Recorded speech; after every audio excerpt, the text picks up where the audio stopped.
2 दिवसांच्या पावसानं यवतमाळ जिल्ह्यातील 16 तालुक्यांना अक्षरशः झोडपून काढलं। या वर्षीच्या पावसाळ्यातील हा सर्वात मोठा पाऊस मानला जातोय आणि या पावसामुळे शेतीचं सुद्धा मोठं नुकसान झालंय।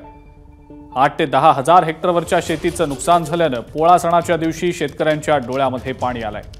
याचा आढावा घेतलाय आमचे प्रतिनिधी निलेश फाळके यांनी। यवतमाळ जिल्ह्यामध्ये परवा रात्रीपासून मुसळधार पाऊस कोसळला। याचा फटका आहे तो यवतमाळ जिल्ह्यातील 13 तालुक्यांना सर्वाधिक बसलाय। अतिवृष्टी या ठिकाणी झालेली आहे आणि जवळपास 53 मंडळांमध्ये या पावसाचा फटका बसलाय। एकीकडे जर पाहिलं तर शेतकऱ्यांसाठी हा एकदम दुःखदायक असं हे एक पाऊस आहे। कोंड्या आणि पात्यावरती येऊ राहिल्यात। मात्र या ठिकाणी जर अचानक पाऊस आला, मागच्या महिन्यात सुद्धा 15 दिवस पाऊस आला होता आणि आता सुद्धा 2-3 दिवसापासून पाऊस चालू असल्याने पिकं पूर्ण पाण्याखाली गेली आहे। कपाशी, तूर, सोयाबीन हे जळण्याच्या मार्गावरती आहेत। एकीकडे जर पाहिलं तर पाऊस बरसत आहे आणि आज हा पोळ्यासारखा सण शेतकऱ्यांचा आहे। शेतकऱ्यांचा सण असताना सुद्धा आज त्यांच्या डोळ्यात पाणी या ठिकाणी येत आहेत।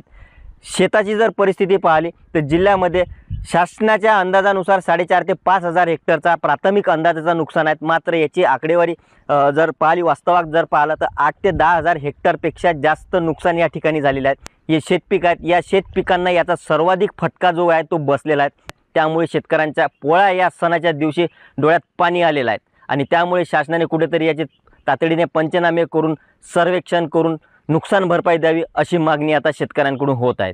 निलेश फाळके, एबीपी माझा, कारेगाव, यवतमाळ। एबीपी माझा, उघडा डोळे बघा नीट।